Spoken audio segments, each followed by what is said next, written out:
সাবেক সেনাপ্রধান জেনারেল ইকবাল করিম ভূঁইয়া প্রস্তাব দিয়েছেন এই সংস্থা বিলুপ্ত করার। ডিজিএফআই এর অফিসে কাজ করত ভারতীয় গোয়েন্দা সংস্থা র এর সদস্যরা। আদালতে দেওয়া জবানবন্দিতে জানিয়েছিলেন তিনি।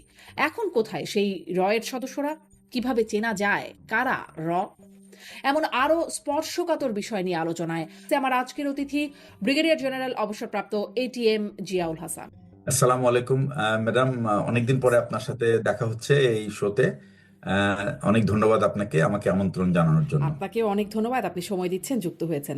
আমি যেই প্রশ্নটা আসলে মাথা শুরুতেই আসে, যার কারণে আপনার সাথে বিশেষ করে কথা বলা, যে কদিন যাবত একটা ধারাবাহিক প্রতিবেদন আমরা প্রথম আলোতে দেখলাম যে কিভাবে করে ইসলামী ব্যাংক দখল হলো, বা ইসলামী ব্যাংকের পরে 7টি ইসলামী ব্যাংক দখল হলো, এবং সেটি ডিজিএফআই এর প্রত্যক্ষ ভূমিকা সেখানে ছিল। তারা হুমকি ধামকি দিল, তারা গিয়ে পরিচালনা পর্ষদের সভায় ঢুকে পড়লো, জোর করে পদত্যাগে বাধ্য করলো পদস্থ কর্মকর্তাদের, এমনকি পত্রিকা যেন এটা ছাপাতে না পারে খবরগুলো, সেখানেও ছাপাখানা বন্ধের হুমকি দিল। সবই ডিজিএফআই এর প্রত্যক্ষ তত্ত্বাবধানে হলো। তৎকালীন মহাপরিচালক আকবর হোসেনের নামও আসছে এখানে।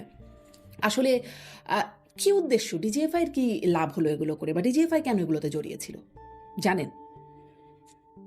প্রথম কথা হলো, বিসমিল্লাহির রহমানির রহিম। আমি আপনাকে এবং আপনার দর্শক যারা দেখবে এই শো এবং তাদেরকে শুভেচ্ছা জানিয়ে আমার বক্তব্যটা শুরু করছি। প্রথমে জানতে হবে আমাদের আসলে ডিজিএফআই এর সংগঠনটার প্রকৃত দায়িত্ব কি। ডিজিএফআই কিন্তু এমন একটা সংগঠন যার প্রকৃত দায়িত্ব হলো দেশের আন্তর্জাতিক সীমারেখাকে নিরাপদ রাখা, এবং এই সমস্ত দেশের উপরে যে যে ঝুঁকি আসতে পারে বা যে থ্রেট যেটা বলি বা হুমকি, সেটা তারা দেখবে, এবং আমাদের যে স্ট্র্যাটেজিক ইন্টারেস্ট যেটা আর কি, সেটা তারা প্রোটেক্ট করা, এটাই কিন্তু তাদের মূলত কাজ। এখন সেই কাজ থেকে তারা, আপনি যদি এখন তারা কি করেছে এটা যদি আপনি এখন কম্পেয়ার করেন, আমি যা বললাম এটা হলো একটা থিওরিটিক্যাল, আমি বলবো যে দায়িত্ব, এবং সব দেশেরই কিন্তু গোয়েন্দারা কিন্তু এই কাজটাই করে থাকে। তাদের প্রাথমিক দায়িত্বই তাই কিন্তু, যে আপনার দেশের বাইরে কোথা থেকে আমার হুমকি তৈরি হতে পারে, বা আমার যারা পসিবল বা সম্ভাব্য শত্রু যারা যারা দেশের ভালো চায় না, বা প্রত্যেকটা দেশে অ্যাকচুয়ালি কোনো দেশই স্থায়ী বন্ধু না, আবার কোনো দেশই কিন্তু স্থায়ী শত্রু না, কারণ এখানে ইন্টারেস্টটাই হলো স্থায়ী। এটা একটা আন্তর্জাতিক সম্পর্কের ব্যাপারে, এটাই কিন্তু একেবারে মূলমন্ত্র, এবং সারা পৃথিবীতে জুড়ে সব দেশই কিন্তু এই কাজটাই করে। কিন্তু ডিজিএফআই কে যখন প্রথম 1977 সালে প্রেসিডেন্ট জিয়াউর রহমানের আন্ডারে উনি এটাকে প্রথম সংগঠন করেন, এবং আমরা জানি যে তারপর থেকে যে সামরিক শাসকরা এসেছে, আমি বলবো যে প্রেসিডেন্ট জিয়াউর রহমান একটা বিরূপ পরিস্থিতি বা বিপ্লবের মধ্যে দিয়ে উনি দেশের রাষ্ট্র ক্ষমতায় আসেন, এবং তারপরে উনার দল গঠন, এরপরে এরশাদ সাহেব। তো এই সমস্ত জায়গায় ডিজিএফআই এর কিছু কিছু ভূমিকা ছিল, কিন্তু তা কখনোই কিন্তু রাষ্ট্রের জনগণ বা রাষ্ট্রের কোনো প্রতিষ্ঠানের প্রতি এত হুমকি ছিল না, যতটা আমরা গত শেখ হাসিনা সরকারের সময় আমরা ডিজিএফআই কে যেভাবে ব্যবহৃত হতে দেখেছি। তো এই ব্যাপারটা যে এর থেকে বোঝা যায় যে ডিজিএফআই এর যে পরিবর্তনটা ওভার দি পিরিয়ড, মানে 77 সাল থেকে নিয়ে 2009 পর্যন্ত, এই যে পরিবর্তন, আমি কিন্তু এটাকে 9 বলবো না, আমি বলবো যে এই পরিবর্তনটা কিন্তু শুরু হয়েছে কিন্তু 11 থেকে। আজকে যদি আপনি কিছুদিন আগের ঘটনাগুলি দেখেন, আমরা আপনি একটু আসি, 11-তে আমরা একটু একে একে আসি, কারণ এই খুবই গুরুত্বপূর্ণ তথ্য আপনি দিয়ে যাচ্ছেন, মানে ধারাবাহিকভাবে। আমার অনেকগুলো প্রশ্ন আছে, তো মাঝখানে করলে আবার একটু ধারাবাহিকতা না ছেড়ে ঠিক যাবে। আছে, ফলে চলে যান, আপনি একটু অসুবিধা নেই। এটা বলবেন কি, যে ডিজিএফআই এই ধরনের কাজে কেন, মানে তাদের ইন্টারেস্টটা কি ছিল, কেন তারা কর্মকর্তারা যুক্ত হয়ে গেল, একদম মহাপরিচালক থেকে বিভিন্ন পর্যায়ের কর্মকর্তারা? এরকম গুন্ডামি যদি বলি, আসলে এটার হুমকি এটার আমি ধামকি যদি দখল। সোজা সাপটা বলি, প্রথম কথা হলে দেখেন, একটা সংগঠন কিন্তু এটা একটা এটা একটা জড় পদার্থ, সংগঠনের মানুষগুলো হলো জীবন্ত।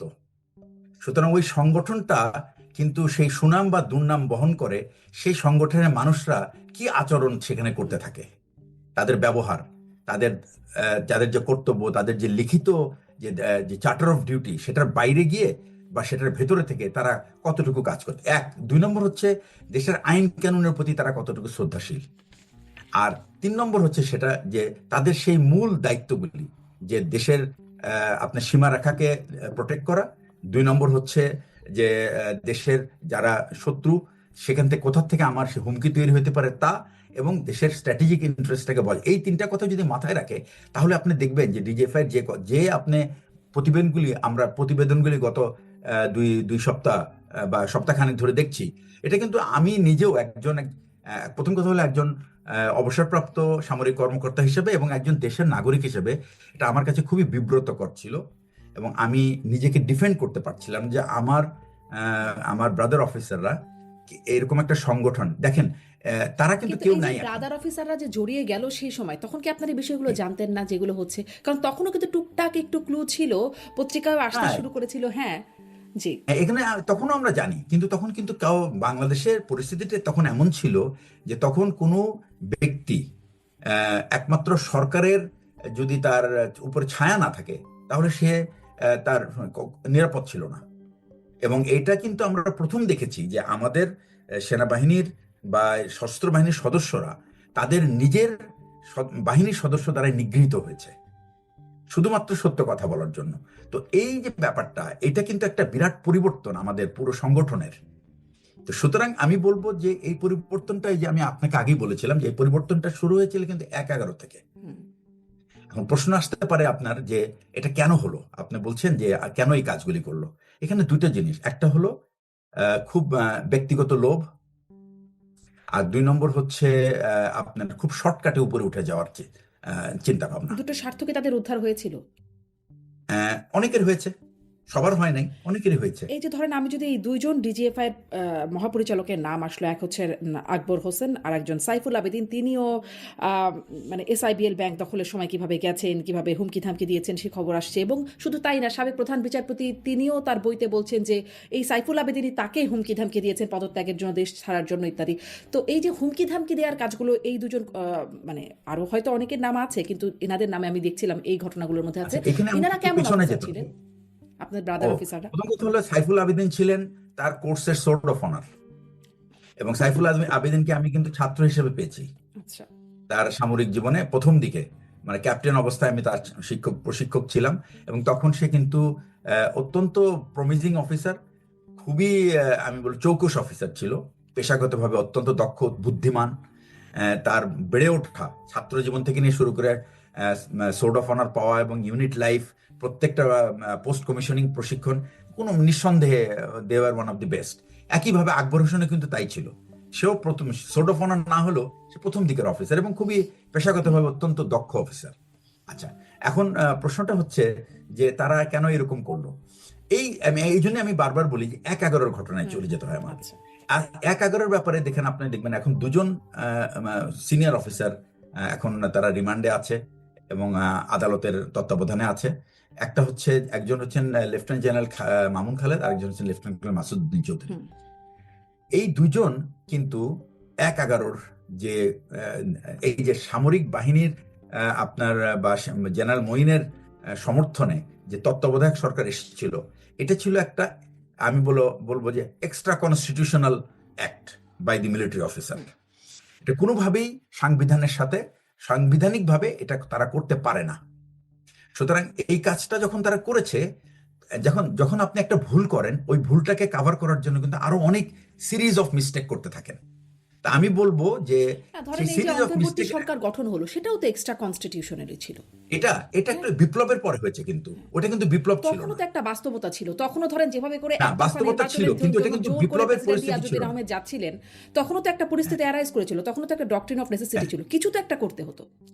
না, ওই নেসেসিটিটা তারা যতটুকু না নেসেসিটি ছিল, তার থেকে বেশি তারা necessity was I mean cooked, আমি বলবো এটা রান্না করা হয়েছিল এবং তৈরি। কিন্তু এই ঘটনা, আজকের যে ঘটনা, এটা কিন্তু কোনো সামরিক কর্তৃপক্ষ কিন্তু বা ওই ইন্টারিম গভর্নমেন্ট কিন্তু রান্না করে নাই।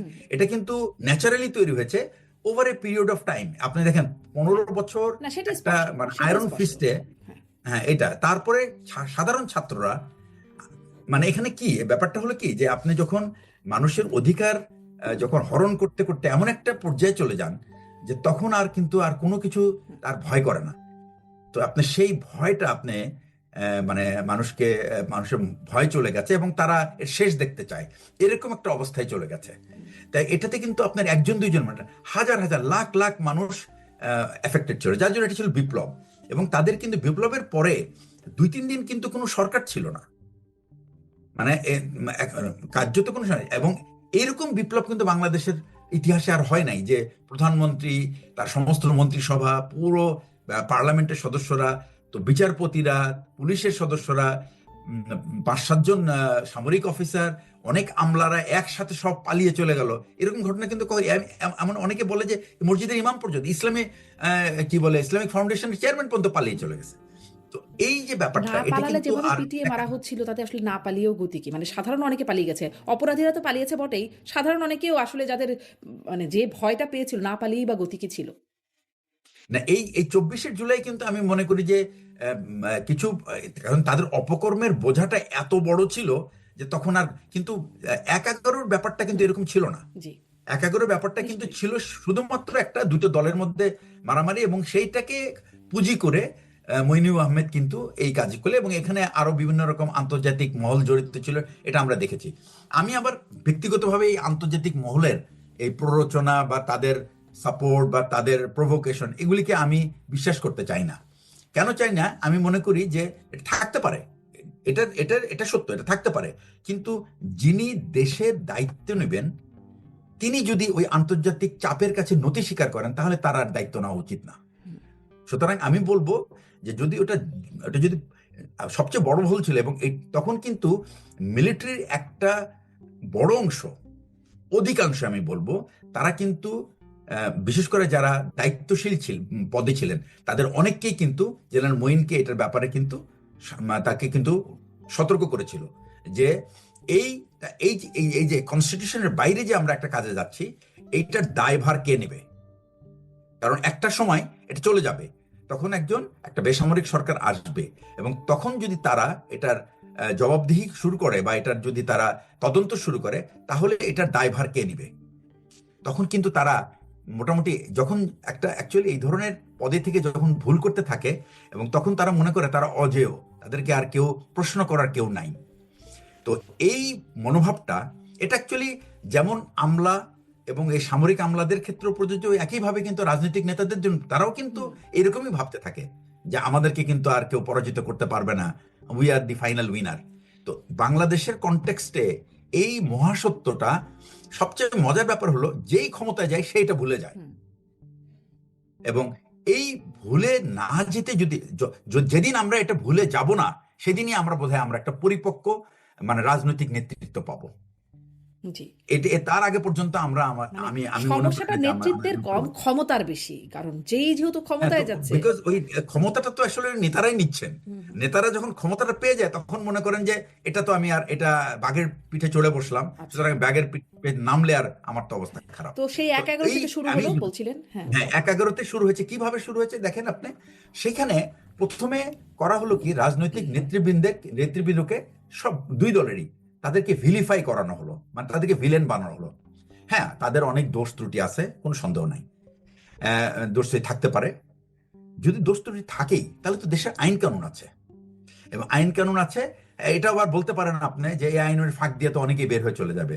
হ্যাঁ, সেটাও আছে। তো তার মানে কি, এই আইন কানুন যারা তৈরি করেন, সেটা কিন্তু আমাদের রাজনীতিবিদরাই, তারা সংসদে বসে আইন তৈরি করেন। ওনারা যদি এই আইনটাই ঠিক করে তৈরি করেন, যে আমি আইনটা এমনভাবে তৈরি করব যে আমি জনগণকে রক্ষা করব, সেই সাথে আমি নিজেকেও রক্ষা করব। কিভাবে?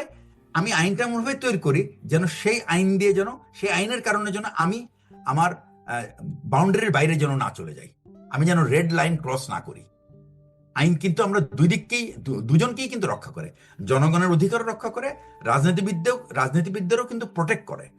কিন্তু দুঃখজনক হলো, রাজনীতিবিদরা যখন এই আইন প্রণয়ন করেন, তখন কিন্তু তারা নিজের আইনটা করে এমন ভাবে যেন শুধুমাত্র নিজেকে ক্ষমতাবান তৈরি করার জন্য যে আইন, সেটাই তারা তৈরি করেন।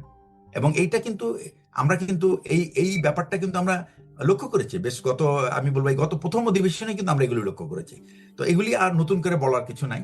তবে এই সরকারের কাছে এখন পর্যন্ত যা দেখা গেছে, তাদের ভিতরে এক ধরনের কিন্তু রিয়েলাইজেশন আছে যে তারা নিজেদের একটা সেলফ চেক তারা নিজেরাই দিচ্ছেন নিজেদের উপরে।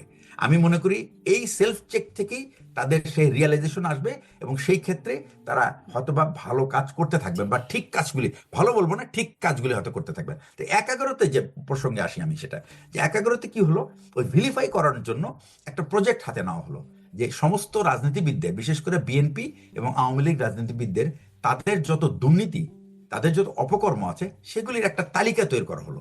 এই তালিকা তৈরি করে দুটো সিডি বানানো হলো। এই সিডিটা জাতীয় টেলিভিশনে প্রচারিত হয়েছে। আপনি অনেকেই জেনে থাকবেন এই ব্যাপারটা। একটা সিডি ছিল আওয়ামী লীগকে নিয়ে, আর একটা সিডি ছিল বিএনপিকে নিয়ে, এবং এইটার প্রডিউসার ছিলেন, এখন কিন্তু সে জেলে। মানে উনাকে কিন্তু এখন, উনি কিন্তু এখন মানে কি বলবো আপনার, উনি কিন্তু এখন রিমান্ডে আছেন। হ্যাঁ, যে আমাদের এক্স ডিজি উনি ছিলেন কিন্তু এটার মানে এটার প্রডিউসার। এই সিডিটায় তখন বিভিন্ন, এবং যখন তার কি উদ্দেশ্য ছিল, মানে আপনি এই যে আমি জিজ্ঞাসা করছিলাম সাইফুল আবেদিন আকবর তাদের কথা, মানে ডিজিএফআই সাবেক মহাপরিচালকদের কথা, তাদের তাদের ব্যক্তিগত লোভ এবং উঁচু পর্যায়ে যাওয়ার ইচ্ছা আপনি বলছিলেন, এই মাসুদউদ্দিন চৌধুরী তিনি তৎকালীন ডিজিএফআই প্রধান, তার আসলে কি উদ্দেশ্য ছিল এরকম করার? এইটা তো উনি নিজেও বলেছেন, এবং পেপার পত্রিকায় এসছে যে ওনার কিছু ব্যক্তিগত যেমন ক্ষোভ ছিল, যে উনি সেনাপ্রধান হতে পারেন নাই। এটা তার একটা, অ্যাকচুয়ালি সবাই সেনাপ্রধান হবে এটা সম্ভব না। সেনাপ্রধান এমন একটা পদ যেটার মধ্যে আপনাকে পেশাগত দক্ষতা এবং বিশ্বাসযোগ্যতা অথবা আস্থা, সরকারের আস্থা অর্জন করতে হবে, এবং তার পেশাগত যোগ্যতা থাকতে হবে, এবং তার কাছে তার একটা অ্যাকসেপ্টেবিলিটি থাকতে হবে। আমি একটা কথা বলি, বাংলাদেশ কিন্তু সেনাবাহিনীতে যে এটাও একটু সমস্ত, জিজ্ঞাসা করবো যে আস্থাভাজন হয়েই তো তিনি বিএনপির সময় নবম ডিভিশনের জিওসি হয়েছিলেন, বা ময়নিউ আহমেদ তিনি সেনাপ্রধান হয়েছিলেন, আস্থাভাজন হয়েছিলেন বলেই তো পরে সেই আস্থার মানে সবচেয়ে ক্ষতি যদি করে বিএনপিরই তো মনে হয় করলো। আর তারেক রহমানকে তো মানে প্রচণ্ড নির্যাতনের শিকার করেছে মাসুদউদ্দিন চৌধুরী, তিনি নাকি সম্পর্কে আবার মামাও হন আর মানে জি জি তারেক জি রহমানের তো। জি জি জি মানে এত কিছু কেন করলেন তারা, তাদের স্বার্থ কি ছিল? আসলে আমাদের চাহিদার কোনো শেষ নাই, এটা হলো সবচেয়ে বড় প্রথম কথা। চাহিদার কোনো শেষ নাই। এখন আপনি আর একটা জিনিস হলো, বিএনপি, তখনকার বিএনপি আমি বলবো, তারা খুব আমি বলবো কিছু কিছু কোনো না কোনো ঘরানার প্ররোচনায় বেগম খালেদা জিয়াকে কিন্তু মিসলিড করা হয়েছে। বেগম খালেদা জিয়া কিন্তু, আমি যতটুকু জেনেছি, উনি কিন্তু সবসময় সিদ্ধান্তগুলি নিতেন উনার ব্যক্তিগত বিচার বিবেচনার উপরে, কিন্তু শুধুমাত্র সামরিক বাহিনীর ক্ষেত্রে উনি কারো না কারো উপরে ভরসা করতেন। কিন্তু উনি যদি একটা সেটা কি তার পেশাগত ভাই পথ ধরে, ইস্কান্দার সাহেব? হ্যাঁ, ব্যাপারটা হলো যে উনি যদি একটা পেশাগত অ্যানালাইসিস করতেন, তাহলে এই জন্যই বলি যে আমাদের এই সমস্ত যখন অ্যাপয়েন্টমেন্ট হয়, আমরা এই ধরনের যখন পদায়ন করা হয়, এই পদায়নের জন্য এমন একটা সিস্টেম থাকা উচিত, যে সিস্টেমটা একটা নিউট্রালি বা নিরপেক্ষভাবে বিচার বিবেচনা করে সবচেয়ে যোগ্য ব্যক্তিকে সেখানে বসাবে। এই এই এই প্রসেসটা যদি না থাকে, তাহলে কিন্তু আপনি এই ধরনের ভুল হতেই থাকবে। রাজনৈতিক নেতৃবৃন্দরা আবারও এই কি ভুল সেই ভুল করবেন, এবং হয়েছে? এই ভুল কারণ থেকে তারা, ধরেন এবারও ক্ষমতায় আসার পর শুনেছি সেনাবাহিনীর শীর্ষ পর্যায়ে বেশ কিছু রদবদল হয়েছে, পুলিশে হয়েছে, প্রশাসনে হয়েছে, মানে বাংলাদেশ ব্যাংকের কথা বলি সেখানে হয়েছে, দুদকের সব আগে যারা ছিল সব বিদায় হয়েছে, মানে অনেক জায়গায়, এমনকি বিশ্ববিদ্যালয় না, হয়েছে। এগুলি দেখেন আপনি, এখানে অনেক পার্থক্য আছে। দুদকের যারা গেছে তারা কিন্তু স্বেচ্ছায় পদত্যাগ করেছে। মানবাধিকার কমিশন থেকে যারা গেছে তারা কিন্তু স্বেচ্ছায় এই পদত্যাগ যে করেছে। ইসলামী ব্যাংকের কথা যাদের কথা বলছি তারাও সবাই স্বেচ্ছায় কিন্তু পদত্যাগ করেছিল তখন, পারিবারিক না কাজ ছিল ওই, তাদের, ইত্যাদি ইত্যাদি কথা বলে তারা পদত্যাগ করেছে। কেউ বলে নাই ডিজিএফআই আমাকে চাপ দিয়েছিল ফলে আমি পদত্যাগ করেছি, এখন বলছে। না না না, ওইটা বলবে না, এখন বলছে তো, রিপোর্টে তো এখন আসছে, সবাই তো বলতেছে। কিন্তু তখন বলতে পারে না, এখন তখন তো গলায় দড়ি তো ছিল, এখনো যে তারা ঠিক গলায় বলতে দড়ি ছিল। পারছে না, তাদের গলায় যে দড়ি নাই তার গ্যারান্টি কি? রাষ্ট্রপতিও এখন বললেন তো তাকে তারা, নাকি, তিনিও তখন বলতে পারেন নাই, এখন এসে অনেক কথা বলে দিচ্ছেন। মানে দড়ি তো সবারই গলায় কখনো না কখনো থাকে, কার না গলা এবার সেটা হচ্ছে এখনকার ব্যাপার। দেখেন আপনি, এখন আমি বলি আপনাকে, এই মানবাধিকার কমিশন তারা যখন একযোগে পদত্যাগ করলো, তারা কিন্তু এক সংবাদ সম্মেলন করেছে, এবং তারা ব্যাখ্যা করেছে কেন তারা পদত্যাগ করেছে। ঠিক একইভাবে দুদক যখন পদত্যাগ করেছে, তারা বলেছে যে আমরা কারো চাপে না, ওরা আসলে কারো চাপে তারা বলেছে যে নতুন সরকার এসছে, এবং তারা অন্যান্য জায়গায়, যে যেমন বাংলাদেশ ব্যাংকের গভর্নর যেভাবে বিদায় হয়েছে, সেটা তাদের কাছে খুবই অপমানজনক মনে হয়েছে, এবং তারা মনে করছিল যে যদি তারা ইচ্ছা করে পদটা ধরে রাখে, তাহলে হয়তোবা তাদেরকে এই ধরনের অপমানিত হতে পারে। এই জন্য তারা আগের থেকেই বলেছে যে নতুন সরকার এসছে, এখন তারা তাদের প্রধানমন্ত্রীর সচিবালয়ের তার তার তার এটা, এই দুদকটা তার হুম। অধীনে কাজ করে, সুতরাং তার ইচ্ছায় এই দুদক গঠন করা হবে। সুতরাং আমরা এখান থেকে সরে গেলে আমার মনে হয় সরকারের জন্য ভালো, তারা তাদের পছন্দ মতো বা তাদের মতো যোগ্য, তাদের মতে যারা যোগ্য তাদেরকে তারা নিয়োগ দিতে পারে। এই এই পটভূমিকা কিন্তু আছে। তারা কিন্তু বলে নাই যে, কিন্তু আগে যারা গেছে তারা কিন্তু এটাও বলতে পারে নাই যে তারা কেন যারা যাচ্ছে, তাদেরকে আগে সাইন করে নেওয়া হয়েছে যে। এবং আপনি দেখেন ডক্টর মোমেন, কিন্তু ওনাকে তখনও যখন কিন্তু বলা আমরা হয়েছে স্যার এরকমই আপনি চলে জানতাম, যাচ্ছেন, তখন কিন্তু পত্রিকায় এরকমই আসতো। এখন যেমন ইনাদের ক্ষেত্রে যে কথাগুলো আসছে যে না তারা আসলে, ইনারা তো লাইভ ইন্টারভিউ দিয়েছে, হ্যাঁ, তো তারাও এটার সাথে সংবাদ আমার মনে মাধ্যমে হয় বলেছে, মিলানোটা ঠিক হবে না। তারাও কিন্তু সংবাদ না মাধ্যমে ওইটা বলেছে পারিবারিক কাজের চাপে আমি সময় দিতে পারছি না ব্যাংকে, এই কারণে আমি পদত্যাগ করছি ইত্যাদি। তখন আসেনি এই কথাগুলো, তখন কিন্তু এরকমই এসেছে। আহ, আসলে তখন তাদেরকে বলা হয়েছিল কি বলবেন, হুম হুম হুম। এর বাইরে কিছু বলতে পারবেন না, আমরা আসলে এটাই ছিল। সবকিছু পরে গিয়ে জানি যে কি হয়েছিল। হ্যাঁ, এখন এটাই হলো আমাদের, এই কালচার থেকে বেরোতে পারছি না আমরা, এটা একটা দুঃখজনক ব্যাপার। তো 1/11 যেটা, আমি আবার আসি ওই জি। পয়েন্টটায়, সেটা হলো ওই যে সেই সিডিগুলি তৈরি করা হলো এবং রাজনৈতিক নেতৃবৃন্দকে দেশের মানুষের কাছে একটা মানে পচে যাওয়া এক দল মানুষকে হিসেবে তুলে ধরা হলো। প্রশ্ন হচ্ছে, আমরা কোনো নতুন নেতৃত্ব তৈরি করি নাই, কখনোই করি নাই, এবং কোন রাজনৈতিক দলই নতুন নেতৃত্ব তৈরি হইতে দেয় না। কারণ তারা মনে করে তাদের নেতৃত্ব তৈরি হলে তারা তাদের অবস্থান মানে খুব মানে অস্থায়ী হয়ে যাবে, এটা ঝুঁকির মুখে পড়বে। এই জন্য তারা সেখান থেকে যেতে চায় না। আপনি দেখেন কয়েকদিন আগে ইঞ্জিনিয়ার মোশাররফ হোসেন সাহেব, উনি মারা গেলেন, ওনার বয়স ছিল 82 বছর বয়স। উনি কিন্তু ওনার শেষ দিন পর্যন্ত উনি মেম্বার অফ পার্লামেন্ট ছিল। হুম। আপনি সারা বিশ্বের দিকে তাকান, আপনি দেখেন নেতৃত্বে কারা আছে, রাজনৈতিক নেতৃত্বে সেখানে কিন্তু একটা প্রসেস আছে যার মাধ্যমে আপনি নেতৃত্বে উঠে আসেন। সেই প্রসেসটার কিন্তু দুইটি জিনিস আমি সবসময় বলি, নেতৃত্বের দুইটা গুণ একেবারে মাস্ট। একটা হচ্ছে ইন্টিগ্রিটি, আর 2 নম্বর হচ্ছে কারেজ। এই কারেজ কোত্থেকে আসে? Courage comes from integrity and courage comes from knowledge. তো এইগুলি যদি আপনি এটাকে অনেকেই মনে আমাদের করে এটা দেশে একটা কারেজ তাত্ত্বিক কামস ব্যাপার। From DGFI. No, courage comes from how much you have, আপনি কত পাওয়ার আছে, কতটা লাঠিয়াল আছে আপনার কাছে, কয়টা লাঠিয়ালের পিস্তল আপনার ভূমিকায় তো কোমরে দেখা যায় থাকে সেটার ডিজিএফআই কে। উপরে। এটা তো ডিজিএফআই ডিজিএফআই একটা ইনস্ট্রুমেন্ট, এবং যেটা এই ধরনের ফিল্ড লেভেলের কারেজ দেখানোর মানে কাজ করে নাই। ডিজিএফআই যে কাজটা করেছে সেটা হলো সরকার, ডিজিএফআই এর মেইন কারণটা হলো ডিজিএফআই এর অ্যাকচুয়ালি রিপোর্টিং বস কে, সে কাকে রিপোর্ট করবে। ডিজিএফআই মানে কিন্তু director general of forces intelligence. এটা কিন্তু প্রেসিডেন্ট জিয়াউর রহমান তৈরি করেছিলেন যে সামরিক ইন্টেলিজেন্সের পয়েন্ট অফ ভিউ থেকে, এবং তাদের তাদের কাজই হবে রাষ্ট্রের বিরুদ্ধে সামরিক হুমকি কোথা থেকে আসতে পারে সেটার উপরে তারা নজর দিবে, এবং ভেতর থেকে কি কি মানে কি কি ধরনের সাবভার্সিভ বা এমন কোন ঘটনা ঘটছে কিনা যেটা রাষ্ট্রের প্রতিরক্ষাকে দুর্বল করে ফেলবে, এই এই দিকেই প্রশ্নের কিন্তু উত্তর তাদের একটু নজর দিবেন, দেওয়ার কথা ছিল। এই কাজটাকে ডিজিএফআই আদৌ করে? মানে আপনি শুরুতেই বলছিলেন দেশের বাইরে কোথাও থেকে হুমকি, এটা দ্বিতীয়বারের মতো বললেন, বা সম্ভাব্য শত্রু কারা সেটি তাদের বিবেচনায় নিয়ে এই কাজটি কি, যেটি আসলে তাদের কাজ, এটিকে ডিজিএফআই করে কখনো বা করে? আপনি যদি ডিজিএফআই এর গত 15 বছরের ইতিহাস দেখেন, তাহলে হয়তো বা এটার ব্যাপারে আপনার মতামত খুব পরিষ্কার হবে। কিন্তু তার আগের দিকে যদি আমি বলি, তাহলে আমি বলবো যে তারা ঠিক অতটা মানে আমি বলবো যে তারা পথচ্যুত ছিল না। হ্যাঁ, তারা কিছু কিছু জায়গায় পথচ্যুত ছিল, যেমন জেনারেল এরশাদ ব্যবহার করেছেন ওনার রাজনৈতিক দল গঠনের ব্যাপারে, বিভিন্ন রাজনৈতিক নেতৃবৃন্দের সাথে যোগাযোগের ব্যাপারে। এটা প্রথম কথা হলো যে এই কাজটা কিন্তু ঠিক না। আমাদের ডিজিএফআই এর যারা অ্যাকচুয়ালি কাজ করে তারা কখনো কিন্তু বুক ফুলিয়ে বা বুক উঁচিয়ে বলতে পারে না যে এটা আমাদের দায়িত্বের মধ্যে পড়ে না, সুতরাং এই কাজটা আমাদের করা ঠিক হবে না। এইটুকু বললেও কিন্তু তার অবস্থান নড়বড়ে হয় এত না। মেধাবী এই অফিসার, যেমন ধরনের আপনি সাইফুল ব্যক্তিত্বের আবেদিনের অভাব কথা ছিল। বলছিলেন, সোর্ড অফ অনার, বা খুবই ব্রিলিয়ান্ট অফিসার আকবর হোসেনের কথা বলছেন, তারা খুব এত ব্রিলিয়ান্ট মানুষজন, মানে বুক ফুলিয়ে এটুকু বলতে পারে না, বরং এই কাজে সম্পৃক্ত হয়। অ্যাকচুয়ালি বুক ফুলিয়ে বলার জন্য কিন্তু ব্রিলিয়েন্সির দরকার হয় না। ওই তো আমি বললাম যে আপনার থেকে ইন্টিগ্রিটি জানতে হবে, এবং আপনার যদি আপনার মানে আপনার কি কনস্টিটিউশনাল ডিউটিটা কি। প্রথম কথা হলো যে ডিজিএফআই ইজ অ্যান ইনস্টিটিউশন, এটা কিন্তু রাষ্ট্রের প্রতিষ্ঠান, এটা কোনো ব্যক্তির প্রতিষ্ঠান না।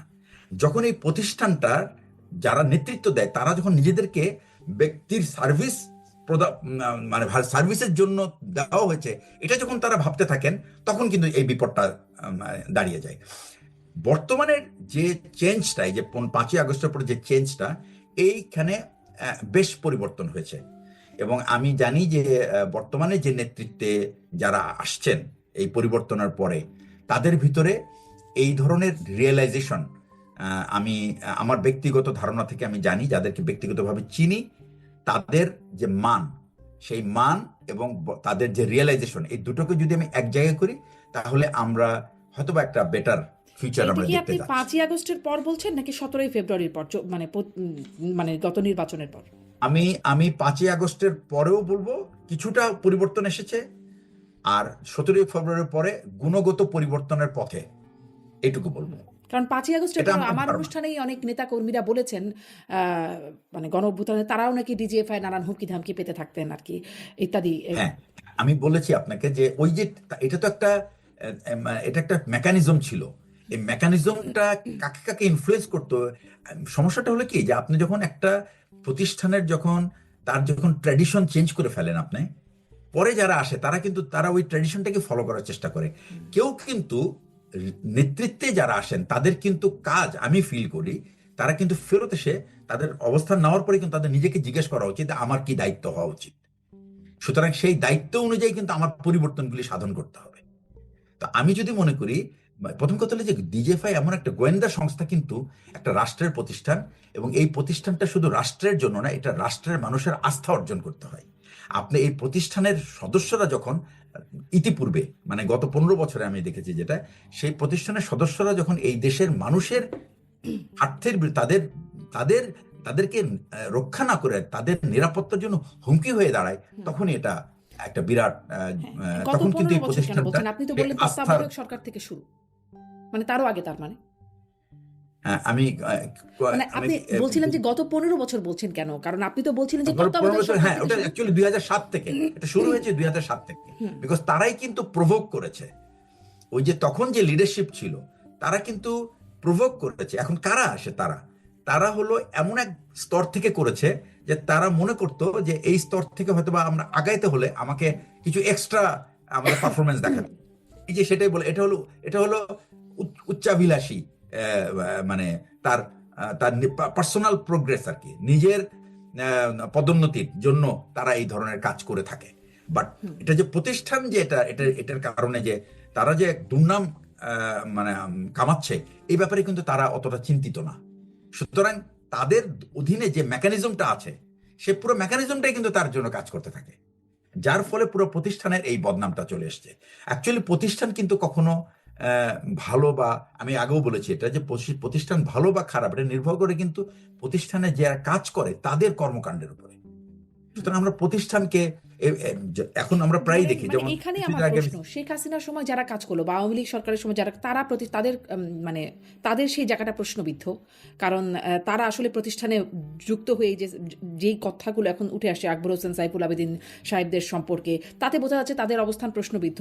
তার আগে আপনি বলছেন 11-11 সময়, হ্যাঁ, মাসুদউদ্দিন চৌধুরী বা মামুন খালেদ বা ময়নু আহমেদ, তাদের ব্যাপারটা তারাও প্রশ্নবিদ্ধ। তারও আগে এসে আবার দেখা যায় তখন যখন 21শে আগস্টের ঘটনা ঘটে, তখনও দেখা যায় তৎকালীন ডিজিএফআই প্রধান রেজ্জাকুল সাহেব, তিনিও না, মৃত্যুদণ্ড ডিজে প্রাপ্ত হয়েছেন। তখন না, উনি ছিলেন এনএসআই এর প্রধান ছিলেন তখন। আচ্ছা, রেজাকুল হায়দার সাহেব ছিলেন এনএসআই এর একজন ডাইরেক্টর ছিলেন তখন। হ্যাঁ হ্যাঁ, ডিজিএফআই এর উনি ছিলেন, ডিজিএফআই ছিলেন সাদেক হাসান রুমি। আচ্ছা আচ্ছা। উনি উনি উনি অ্যাকচুয়ালি উনি উনি ওনাকে কোথাও আমরা দোষারোপ, মানে আওয়ামী লীগ যে তদন্তগুলি করেছে সে তদন্তের মধ্যেও ওনার নাম আসে নাই কোথাও। কিন্তু আবার মানে সেখানে যে সাক্ষ্য দিয়েছিল, তিনিও ডিজিএফআইয়ের কর্মকর্তা, জনাব মিজানুর রহমান, তিনিও বলেছিলেন ডিজিএফআই কিভাবে এখানে সম্পৃক্ত হয়েছে।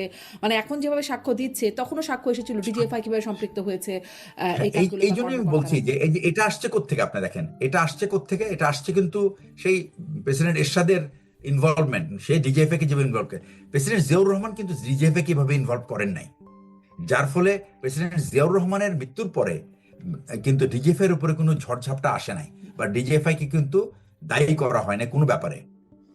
তখন প্রেসিডেন্ট জিয়াউর রহমান তার বেগম নিজের খালেদা জিয়ার সময় ব্যক্তিত্ব, হয়েছিল, হ্যাঁ, বেগম খালেদা জিয়ার সময় হয়েছিল। হ্যাঁ, তারপরে তো অ্যাকচুয়ালি ওই প্রেসিডেন্ট এরশাদের পর থেকে এটা কন্টিনিউ শুরু করেছে, এই যে ডিজিএফআই একের পর এক গভর্নমেন্টকে। কিন্তু আমি বলবো এরশাদের পতনের পরে কিন্তু সেনাবাহিনীতে একটা রিয়েলাইজেশন এসেছিল যে তারা আর রাজনৈতিক নেতৃবৃন্দের ক্রীড়ানক হতে চায় না। কিন্তু এই তারপরেই পলিটিক্যাল গভর্নমেন্ট আসার পরপরই কিন্তু ওই যে আমি বলি কিছু উচ্চাভিলাষী মানুষ তারা তাদের নিজেদের স্বার্থে নিজেদেরকে কিন্তু রাজনৈতিক নেতৃবৃন্দের কাছে যাওয়ার চেষ্টা শুরু করে, এবং সেখান থেকেই কিন্তু, এবং যখনই আপনি আপনার প্রথম কথা হলো কি যে আপনার নেতৃত্বের জন্য আপনি কাকে সিলেক্ট করবেন সেটার প্রসেসটা যদি পেশাগত মানে পদ্ধতির মধ্যে থাকে তাহলে কিন্তু এই ভুলগুলি হয় না। যখন পেশাগত দক্ষতার বাইরে ব্যক্তিগত আনুগত্য প্রাধান্য পায় তখনই কিন্তু এই ঝামেলাগুলি শুরু হতে থাকে। এখান থেকে যদি আমরা বের না হতে পারি তাহলে আগামীতেও কিন্তু তাহলে এই এক ভুলগুলি এগারো হতে থেকে যেহেতু শুরু আপনি বলছেন, মানে এক এগারোর চয়েস গুলো এরকম মানে ভুল অন্য কিছু 1-11 থেকে বিবেচনা অ্যাকচুয়ালি করছে। যে আপনার 1-11 থেকে হলো কি 1-11তে যেগুলো হয়েছে বিভিন্ন ব্যবসায়ীদেরকে ডেকে এনে রাজনীতি নেতৃবৃন্দকে ডেকে এনে তাদেরকে আই মিন ইন্টারোগেশনের নামে কাউকে মামলা দিয়ে কাউকে আর্থিক দণ্ড দিয়ে এই যে একটা ইল্লিগাল কালেকশন অফ মানি, এখান থেকেই কিন্তু আসলে আচ্ছা, সেই মানিগুলো কি DFI হয়েছে? যারা, সেই যে কালেকশন হ্যাঁ, গুলো, মানিগুলো, সেই অর্থ এগুলি তো এগুলো তো সবকিছু আমরা ওই সময় জানা যায়নি, পরে জানা গেছে যে এটা সরকারি কোষাগারে জমা হয়েছে। কিন্তু সরকারি কোষাগারে জমা হবে, সরকারি কোষাগারে জমা দেওয়ার জন্য কিন্তু আপনার হেড আছে, যে আপনি একটা ইচ্ছা করলে আপনি কোথাও কিছু জমা দিতে পারবেন না। এটা এই জন্যই যেমন মনে করেন পুলিশ যদি কোনো অপারেশনে যায়, সে যখন কোনো অর্থ উদ্ধার করে তার কিন্তু একটা আইনি প্রসেস আছে, সে আইনের মাধ্যমে সে সরকারি কোষাগারে জমা দেয়। কিন্তু সেনাবাহিনী যখন উদ্ধার করে তার তো কোনো অ্যাকচুয়ালি আইনি ভিত্তি নাই। এটা একটা বিরাট সমস্যা।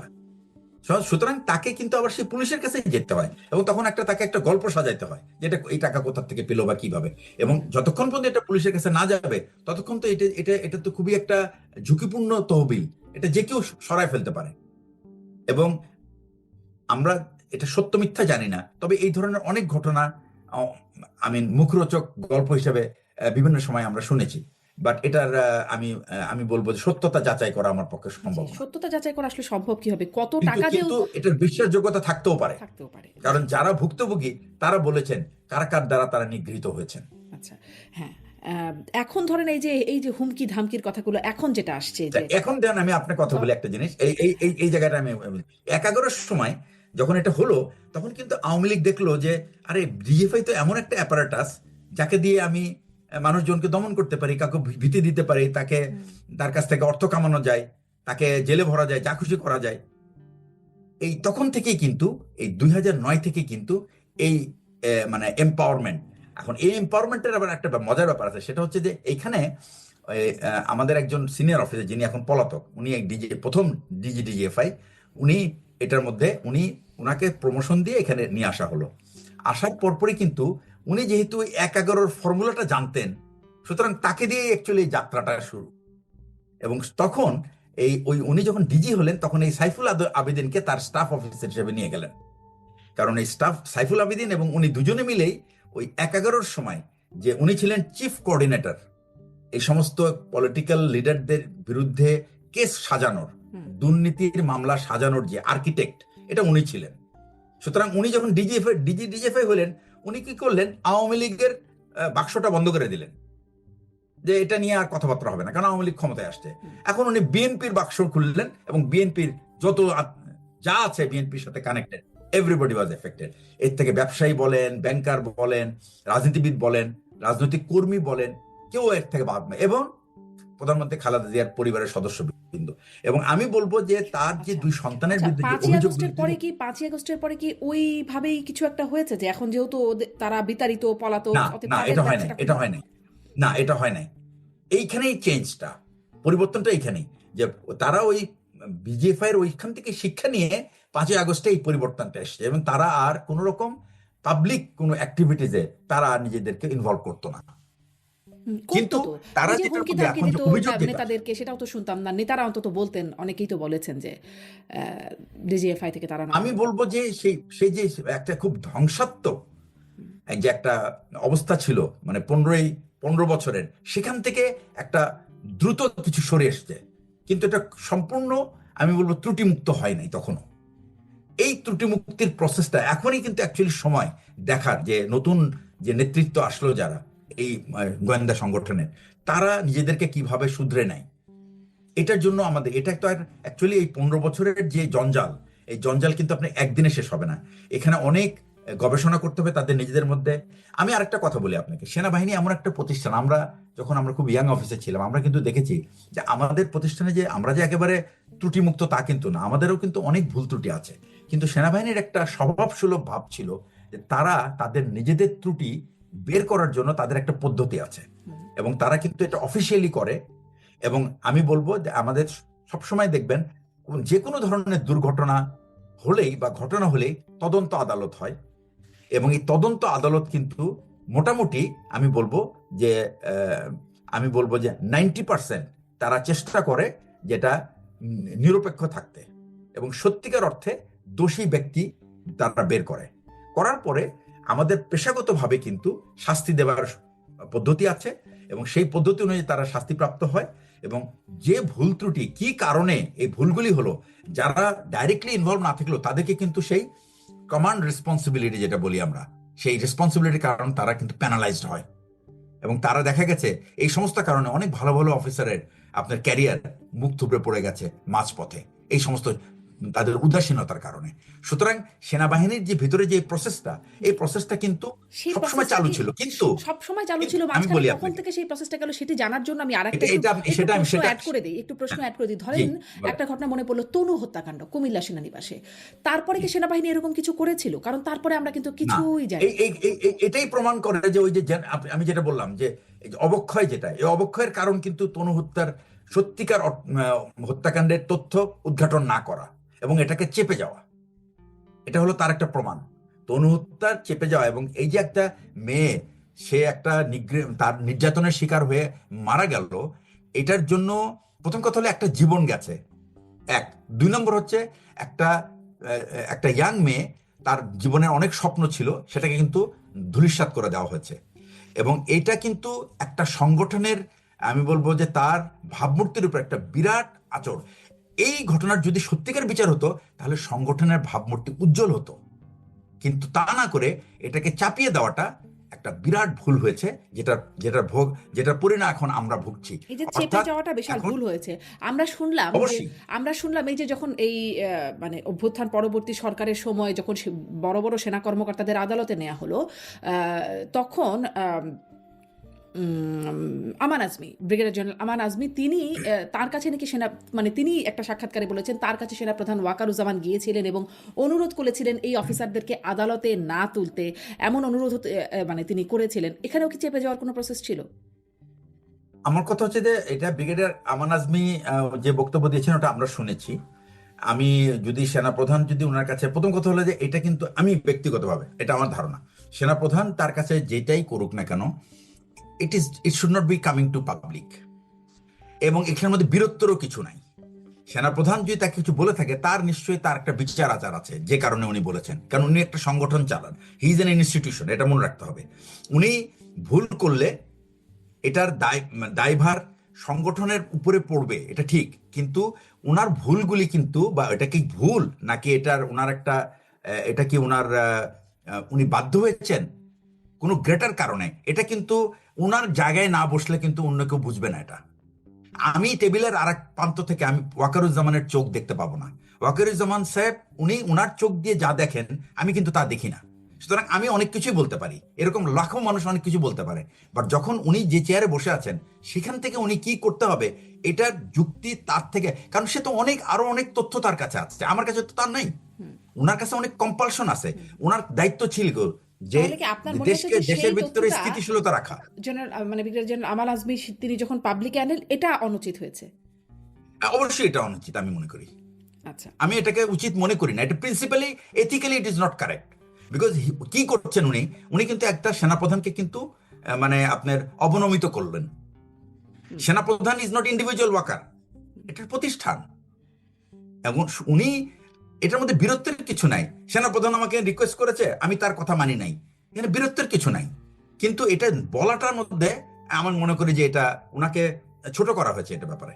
উনি যদি কিছু রিকোয়েস্ট করেও থাকে এবং সেটা যদি উনি বলতে পারতো যে আমার কাছে রিকোয়েস্ট এসেছিল, বাট আমি মানতে পারিনি নীতিগতভাবে, দ্যাটস এনাফ। কিন্তু আপনাকে বলতে হবে না যে ওয়াকারুজ্জামান আমার কাছে আসছিল, উনি আমাকে রিকোয়েস্ট করছেন। I think this is not correct. এটা আমার ব্যক্তিগত মত, he may not like it, but আমি হলে আমি করতাম না এটা। আচ্ছা, আমি যদি এরকম পরিস্থিতি থাকতাম, আমার কাছে যদি ওয়াকারুজ্জামান সেনাপ্রধান জেনারেল ওয়াকারুজ্জামান যদি অ্যাপ্রোচ করতেন, উনি আমার জুনিয়র, কিন্তু উনি জুনিয়র হোক আর যাই হোক, উনার চেয়ারটা তো আমার কাছে সম্মানিত। It is the chair of chief of army staff. এবং শুধু তাই নয়, he is chief of army staff, এবং উনি এমন একটা ব্যক্তিত্ব ছিলেন ওই সময়ে, উনি অনেক ভুল করতে পারেন, কিন্তু উনি কতগুলি কাজ করেছেন। যেমন জাতির যে মানে আপনার স্থিতিশীলতা, দেশের স্থিতিশীলতা একটা বিরাট ব্যাপার ছিল। এখানে অনেক রকম ধ্বংসাত্মক কর্মকাণ্ড হতে পারত। এখন উনাকে অনেকে দায়ী করতে পারেন, আমি কিন্তু উনাকে তখনকার পরিস্থিতি হ্যান্ডেল করার, ওই পরিস্থিতিতে যদি আমরা আবার ফেরত যেতে পারি, যেটা সম্ভব না, তখন আমরা বুঝতাম যে উনি কি ধরনের জটিল পরিস্থিতির মধ্যে দিয়ে গেছেন। জি, So, স্পষ্ট। ওনার অনেক মানে একটা কম্পালশন। জিনিস বুঝলাম যে সেনাবাহিনীতে ব্যক্তিগত পর্যায়ে কথা বলার সুযোগ থাকে, আবার অফিসিয়ালি আয়োজন করে বা সভা করে সেখানেও কথা বলে সিদ্ধান্ত নেবার যে জায়গাগুলো সেগুলো হয়ে থাকে। সেটা আমরা 5ই আগস্টের হ্যাঁ, আগেও দেখেছি, যেটা খুব আলোচনা হয়েছিল যে জি, জি। সেখানে সেনা মানে তো এরকম যদি সুযোগ থাকে, তো যখন এত গুম খুন হচ্ছিল, আয়নাঘরের ঘটনা ঘটছিল, বা যখন ধরেন 1-11 সময় ব্যবসায়ীদের ধরে এনে এরকম রীতিমতো চাঁদাবাজির মতো অবস্থা তৈরি হয়ে গিয়েছিল, বা তারও আগে যে ঘটনাগুলোর কথা বলছিলাম, তখন কেন সেনাবাহিনীর মধ্যে এই বিষয়গুলো নিয়ে কেউ কোনো কথা আমি বলেনি, আপনাকে কিছু একটা হয়নি? উদাহরণ দিই শুধু। জেনারেল ইকবাল করিম ভূঁইয়া ছিলেন সিজিএস। হুম, হুম। উনি যখন এই 11 যখন হয়, উনি সিজিএস ছিলেন। উনি জেনারেল মইনু আহমেদের এই সমস্ত কর্মকাণ্ড পছন্দ করেন নাই, যার ফলে উনি কোন রকম জেনারেল মইনু আহমেদের কোনো সভায় উনি এই ধরনের মানে রাজনীতিবিদদের বিচার আচার সংক্রান্ত কোনো সভায় উনি যোগদান করেননি। এবং পরে এক সময় উনি কিন্তু উনি ব্যক্তিগতভাবে উনি ওনার কাছে অ্যাপ্রোচ করে উনি ওখান থেকে সরে গেছেন। তো আমার কথা হচ্ছে যে পাবলিকলি আপনি রিভোল্ট করার কোনো সুযোগ নাই। আপনি যদি কোনো দায়িত্ব আপনি মনে করেন যে এটা আপনার আপনার নৈতিকতার বিপক্ষে যাচ্ছে, তখন কিন্তু আপনি সেখান থেকে সরে আসাটা, যেভাবেই হোক সরে আসাটাই কিন্তু অ্যাকচুয়ালি প্রকাশ করে যে আপনি এই কর্মকাণ্ডের, এই অনৈতিক কর্মকাণ্ডের অংশ হিসাবে আপনি নিজেকে জড়াতে চান না। অবসরে যাওয়ার আমি পরে মনে অবশ্য করি অনেক যে কিছুই তিনি পাবলিক করেছেন। অবসরে যাওয়ার পরে মানে সম্প্রতি 5ই আগস্টের পরে অনেক কিছুই তিনি পাবলিক এটা করেছেন। তার এটা মধ্যে এটা একটা ওনার বিষয়, ব্যক্তিগত ব্যাপার। যেহেতু আমি ওটা নিয়ে I can't actually comment on his personal. উনি করেছেন, পাবলিক করেছেন, এটা এটা ইটস হিজ জাজমেন্ট। এটার ব্যাপারে আমার কিন্তু কোনো যা মন্তব্য নেই। পাবলিক করেছেন তার মধ্যে একটা হচ্ছে ওই যে ডিজিএফআই এর অফিসে নাকি তারা অ্যাক্টিভলি কাজ করতো, এর কর্মকর্তারা তারা কাজ করতেন, তাদের জন্য একটা সভা কক্ষই নাকি তারা ব্যবহার করতেন, এরকম আহ, মানে আর এরকম যখন ঘটনা ঘটতো। স্যার যখন স্যার যখন সেনাপ্রধান ছিলেন, তখন আর আমি চাকরিতে নাই, সুতরাং ওই তথ্যগুলি জানা আমার পক্ষে সম্ভব না। কিন্তু এটা লোকমুখে প্রচলিত, এবং উনি যখন সেনাপ্রধান হিসেবে এটা যখন বলেন, তখন নিশ্চয়ই এটার ভিতরে কোনো সত্যতা আছে, না হলে এটা উনি বলবেন কেন? কিন্তু তিনি সেনাপ্রধান কারণ হিসেবে এটা কিছুই তো, করতে পারেন না। না উনি তো অ্যাকচুয়ালি ওই যে সেই ডিজেফাইটা হওয়ার কথা ছিল, কিন্তু অ্যাকচুয়ালি আমাদের এই পরিবর্তনগুলি এখন আগামীতে প্রয়োজন। যেমন আমি আপনাকে বলি, ডিজিএফআই যেহেতু ডাইরেক্টর ফোর্সেস অফ ইন্টেলিজেন্স, এটা কিন্তু অ্যাকচুয়ালি এটার চেইন অফ কমান্ড হওয়ার কথা হলো, এটার বস হওয়ার কিন্তু একটা মিলিটারি কমান্ডার হওয়ার কথা, অর্থাৎ আন্তঃবাহিনী প্রধান যিনি, তার কাছে উনি রিপোর্ট করার কথা। কিন্তু তা না করে উনি রিপোর্ট করতো সরাসরি প্রধানমন্ত্রী, একজন রাজনৈতিক ব্যক্তিত্বের কাছে, যার মানে স্থায়িত্বকাল অনলি 5 ইয়ার্স, এবং যার প্রফেশনাল, আমি বলবো পেশাগত টেকনিক্যাল বিষয়গুলি, যেটা তার মানে আমি বলবো যে যেটা তার অবশ্যই সেটার একটা, উনি যে একটা এই এই অ্যাকচুয়ালি গোয়েন্দা প্রতিবেদনটাকে আপনার তৈরি করে ঠিক ঠিক যেটুকু রাষ্ট্রপ্রধানের প্রয়োজন, ততটুকুই তাকে জানানো হয়। বাকি পুরো প্রসেসটা তাকে জানার কথা না। কারণ যখন আপনি একজন ব্যক্তি, সে তার কোনো চেইন অফ কমান্ড না থাকাতে সে যখন একটা রাষ্ট্রপ্রধানের সাথে যোগাযোগ করা শুরু, তখন কিন্তু রাষ্ট্রপ্রধান তখন কিন্তু মানে সে তার গুরুত্ব পাবার জন্য কিন্তু এই যে এটাই হলো ইঁদুর দৌড় ডিজিএফআই এর। এখানে যে যত রাষ্ট্রপ্রধানের কাছে যেতে পারে, তার তত উপরে ওঠার মানে সুবিধা। কিন্তু এটাই হলো কিন্তু আমাদের। আমাদের তো ভবিষ্যৎ মানে অতীতে দেখা যে যে যত এই ইঁদুর দৌড়ে এভাবে রাষ্ট্রপ্রধানের কাছে, তাদের একটা পরিণতিও হয়ে গেছে, মানে সেটিও বেশ হ্যাঁ, বাট বেশ ওইটা অনেক ওইটা দিন আবার ওই ধরেই যে আমি ঘটনাগুলো বললাম, ওটা চলছে। কেউ মনে রাখে না, হুম। ওটা কেউ মনে রাখে না। আচ্ছা। তো ওই যে মানে যেটি ইকবাল করিম ভূঁইয়া বললেন যে অফিস করতো, এই চেনার উপায় কি ছিল? মানে কি থাকে যাতে বোঝা এটা যায় যে এই এরা চেনার চেনার তো উপায় কিছু নাই, চেনার উপায় কিছু নাই। এটা নির্ভর করে যে আপনার প্রত্যেকটা দেশেরই রাজনৈতিক যেমন আপনি মনে করেন MI6 এবং CIA তারা একে অপরকে সহযোগিতা করে, কিন্তু MI6 এর যদি কেউ CIA এর উপরে স্পাইং করে তাহলে কিন্তু এটা বিরাট অপরাধ, এবং তাকে তারা যুক্তরাষ্ট্রে যদি ধরা পড়ে তাহলে কিন্তু তার আইনে বিচার হবে, স্পাইং আইনে বিচার হবে। ঠিক একইভাবে আপনি আপনার গোয়েন্দা প্রতিষ্ঠান আপনার ভিতরে একটা তথ্যের আদান প্রদান থাকতে পারে, কিন্তু সেই তথ্য কতটুকু দিব সেটা কিন্তু নির্ভর করবে সেই গোয়েন্দা বাহিনীর তার অগ্রাধিকারের উপরে, তার সেন্সিটিভিটির উপরে। সে কি কি তথ্য আপনি তার সঙ্গে এক্সচেঞ্জ করবে সেটার সিদ্ধান্ত কিন্তু তার নিজের। রর কাছে যদি আমি যদি এখন সবকিছু আমি খাতা খুলে দিই রয়ের কাছে, এটা তো আমার দুর্বলতা। এবং একটা এক্সপেকটেশন, তো চেষ্টা করবে সবকিছু জানতে আমার কাছ থেকে, কিন্তু আমি ঠিক করবো যে আমি কতটুকু কে বলবো। এই যে জাতীয় তথ্যের গোপনীয়তা, এটার দায়িত্ব তো সেই গোয়েন্দা দপ্তরের যে প্রধান তার, সে ঠিক করবে সে কতটুকু কি দিবে। তো সুতরাং আপনি যদি দেখেন যে কিন্তু কিন্তু কিন্তু এই যে কে DFI কর্মকর্তা, তাদের কি কোনো মানে আইডি কার্ড থাকতো যে আমরা না, আইডি কার্ড না, এটা তো অ্যাকচুয়ালি এটা এটা এটা প্রত্যেক গোয়েন্দা বিভাগে জেনে ফেলে তাদের তাদের মতে যে কে প্রধান, যে বাংলাদেশের এর প্রধান কে এখন, এটা প্রত্যেকটা গোয়েন্দা গোয়েন্দা কে সংস্থার প্রধানরা আপনি জানেন। জানেন কে প্রধান, বাংলাদেশের প্রধান? না, আমি জানি না, because এই তথ্যটা আমি জানবো না। আচ্ছা। কিন্তু এটা অনেক সাংবাদিকরা জানে, অনেক রাজনীতিবিদরা জানে। আমি আপনাদেরকে একটা কথা বলি, আমি জাস্ট কোট আনকোট, মানে তারা কি আসলে বাংলাদেশ সেনাবাহিনীর কর্মকর্তাই হয়ে থাকেন নাকি কিরকম? না না না, কর্মকর্তা তো আর বাংলাদেশ সেনাবাহিনীর কর্মকর্তা হবেন না, তারা তো আর বাংলাদেশ মানে সেনাবাহিনীর তারা ভারতীয়? কর্মকর্তা হবেন না। তারা তারা ভারতীয় অর্গানাইজেশন, সুতরাং তারা ভারতীয় কর্মকর্তা। কিন্তু আবার এদেশে তো অনেকে মানে এজেন্ট হিসেবে তারা কাজ করে। হ্যাঁ, বিকজ তারা এখন মনে করেন কাজ হলো আপনার বাংলাদেশ। আর কাজ কি? সে ফর এক্সাম্পল আমি একটা কথা বলছি, আমরা যেটা দেখছি যে সেটা হচ্ছে যে বাংলাদেশের, এমনকি আমি আপনাকে বলি, মেহেরপুরে আওয়ামী লীগের 24-এর ইলেকশনের সময় যিনি আপনার ছিলেন সংস্থাপন মন্ত্রী, উনার এগেনস্টে একজন ভদ্রলোক ইলেকশনে দাঁড়িয়েছে, তার কম্পিটিটর আওয়ামী লীগের। তো তারা একে অপরকে বলছে যে তুমি বেশি বাড়াবাড়ি করো না, আমার কিন্তু ভারতীয় গোয়েন্দা সংস্থার কিন্তু ব্লেসিংস আছে। তার মানে উনি জানেন যে ভারতীয় গোয়েন্দা সংস্থা তাকে নির্বাচন করে এমপি বানাতে চান, নিশ্চয়ই এই এমপির মাধ্যমে তাদের কোনো উদ্দেশ্য আছে এটা হাসিল করার জন্য। সুতরাং যদি প্রয়োজন হয়, কি দরকার, দরকার এমন সব পলিসি বাংলাদেশ যেন করে যেটা ভারতীয়দের ব্যবসা বাণিজ্য সহজ হয়, তাদের যোগাযোগ ব্যবস্থা সহজ হয়, তাদের যেন আপনি ইউএসএ তে যেরকম লবিং করে মানুষ, কেন ইসরায়েলিরা লবিং করে কেন? To get more fund. ঠিক একইভাবে এখানে থেকে লবিং করে যেন ভারতপন্থী নীতি যেন আমরা তৈরি করতে পারি। তারা ওই ধরনের কার আসলে রয়ের ব্লেসিংস আছে, মানে কে দাবি করে, কার দাবি যে ঠিক আর কার দাবি যে ভুল? আমরা তো কথায় কথায় শুনি উনি রয়ের এজেন্ট, তিনি রয়ের এজেন্ট।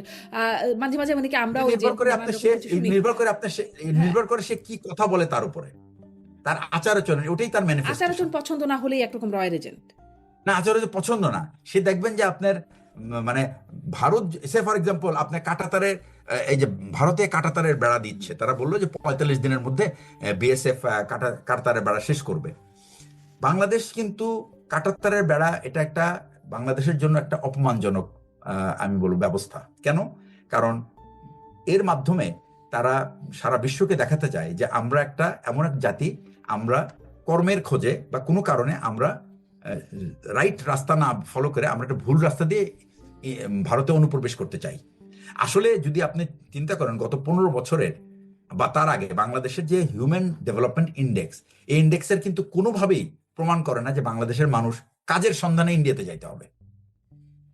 কারণ ইন্ডিয়ার মানুষ তাদের 70% লোক হলো $1 নিচে তারা আয় করে। কিন্তু সীমান্ত একটা এভারেজ দেখলে চলবে না। সীমান্ত এলাকার মানুষ যারা, তারা তো আসলে তাদের একটা বাস্তবতা, এলাকার মানুষগুলি যে যাতায়াত করে, এটা বেসিক্যালি এটা হলো আপনি বলবো নিয়মের বাইরে যে বাণিজ্য, সেটার জন্যই তারা এই কাজটা করে। এবং এটা কিন্তু দুই পক্ষই জড়িত। এটা ভারতীয় পক্ষেরও ইন্টারেস্ট, যেমন আমি আপনাকে একটা উদাহরণ দিই। আপনি বাংলাদেশে দেখবেন যে প্রায়ই একটা সময় সোনা পাচার হতো। সোনা আপনি বাংলাদেশে আসে, আপনি তো আর বিনা পয়সায় আনেন না। সেই আমি মনে করেন আমি একজন শ্রমিক, মধ্যপ্রাচ্যে চাকরি করি, আমি অনেকদিন টাকা পয়সা জমায় আমি দেখলাম যে আমি যদি টাকা না নিয়ে যদি আমি সোনা নিয়ে যাই, যদি 5 তোলা সোনা বা 10 ভরি সোনা নিয়ে যাই, তাহলে আমি সোনাটা বিক্রি করলে আমি টাকার পরিমাণ বেশি পাবো। তো আমি কি করলাম, সোনা কিন্তু is an asset for the country. আমি ফরেন কারেন্সি ব্যয় করে আমি সোনাটা দেশে আনলাম, এনে আমি সোনাটা দেশে রাখলাম না। আমি কি করলাম, অতিরিক্ত, যেমন সোনার ভরি যদি এখন 1 লাখ টাকা হয়, আর যদি আমি এটা ভারতে পাচার করি, ওটা আমি 1,25,000 টাকা ভরি পাবো। তো আমি কি করলাম, আমি চোরাচালানকে বলে দিলাম, ঠিক আছে তুমি এটা নিয়ে যাও, আমাকে 1,25,000 টাকা দাও। তারা এটা নিয়ে কি করলো, এটা ওই পারে পার করে দিল। এই সোনাটা কিন্তু তারা ব্যবহার করে, এটাকে তারা ভ্যালু এড করে, এটা গহনা হিসাবে কিন্তু বাইরে এক্সপোর্ট করছে, এবং তারা ফরেন কারেন্সি। তো আমি কি করলাম, ফরেন কারেন্সি দিয়ে সোনা আনলাম, সেই সোনাটা আমি ওই পারে পার করে দিলাম। তো এখানে কিন্তু দুপক্ষের ইন্টারেস্ট। এই পক্ষের ইন্টারেস্ট হলো যে আপনি এটার থেকে ফায়দা পেলেন কিছু, আর ওই পক্ষের ইন্টারেস্ট হলো সে তার ডলার দিয়ে সোনা কিনতে হলো না, সে আমার ডলার দিয়ে সোনা কিনে সে এটা এক্সপোর্ট করছে। তো এই যে একটা গিভ অ্যান্ড টেক বিজনেস, এটা কিন্তু আবার ভারত এনকারেজ করবে। কিন্তু ভারত আবার এটা এনকারেজ করবে যে ওই পার থেকে ফেন্সিডিল বিক্রি হোক, এখানে যুব সমাজ ধ্বংস হয়ে যাক। এটা কিন্তু একটা বিরাট কিন্তু একটা যুদ্ধ কিন্তু ছিল তাহলে একসময়। ধরেন যুক্তির খাতিরে যদি বলি, যদি কাঁটাতারের বেড়া হয়, এগুলোও তো বন্ধ হবে। হ্যাঁ, এগুলি এগুলো বন্ধ তো হবে। বন্ধ হবে, বা এগুলো তো একটা বাধা দেওয়ার হ্যাঁ, সুযোগ আবার আসবে। কিন্তু সব কিন্তু তারা কিন্তু 78% কাঁটাতারে বেড়া দিয়েছে। কিছু কিছু জায়গায় ডেলিবারেটলি খোলা রেখেছে, যেখানে যেখানে তাদের স্বার্থ আছে। কিন্তু ওই 22% তো গার্ড দেওয়া সহজ হবে বাংলাদেশের বিজিবির জন্য, মানে বাংলাদেশের বাংলাদেশ বিএসএফ এর বিজিবির জন্য। জন্য। হ্যাঁ, কিন্তু এখানে সমস্যাটা হলো যে চোরাচালান হতো না যদি দুই পক্ষেরই চোরাচালান বিরোধী যারা থাকেন তারা যদি তৎপর হতেন। এটা তো এটা দারুণ নির্ভর ব্যাপার, করে ওটা তো হয় নাই, ওটা তো বাস্তবতায় হয় নাই। হ্যাঁ, ওটা হয় না। কিন্তু এবার ধরেন আমি আরেকটা কালকেও কথা আমি বলি কথা এটা নিয়ে আলোচনা করছিলাম যে আসলে মানে তারা বেড়া দেওয়ার একদম শুভেন্দু অধিকারী ক্ষমতা নেওয়ার সাথে সাথে বলে দিলেন যে বাংলাদেশ সীমান্তে বেড়া দেওয়া হবে। আমি তো বলি যে এটা খুবই ভালো হচ্ছে বাংলাদেশের জন্য। জি। ঠিক বেড়া, হ্যাঁ, ভারতের তো পশ্চিমবঙ্গের অর্থনীতিতে নির্ভর করে আমাদের উপরে, হ্যাঁ।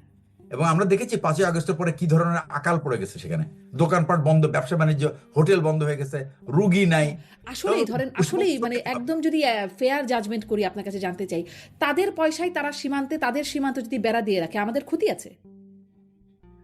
আমাদের তো, আমি বলবো যে এটা আমাদের একমাত্র, এটা একটা সাইকোলজিক্যাল, আমি বলবো যে ডিসঅ্যাডভান্টেজ। আচ্ছা।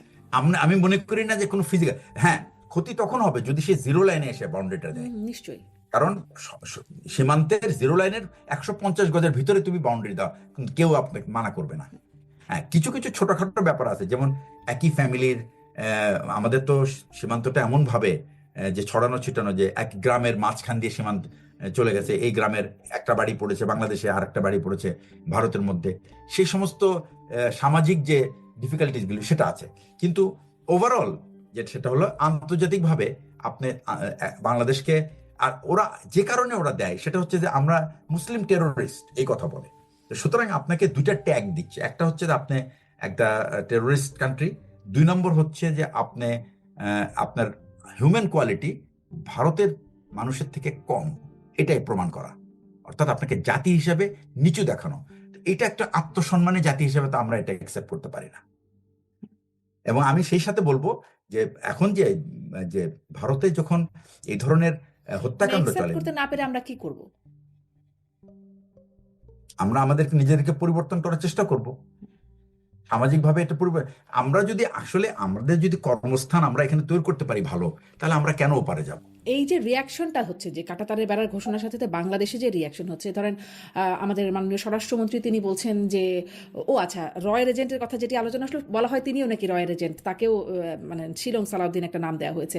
তো হ্যাঁ, সেটাই বললাম যে এই আমি এটাই আপনাকে বলছি যে এই ব্যাপারটা, এইগুলি কিন্তু আসলে মানে এটা মানুষ তো বলতেই থাকে।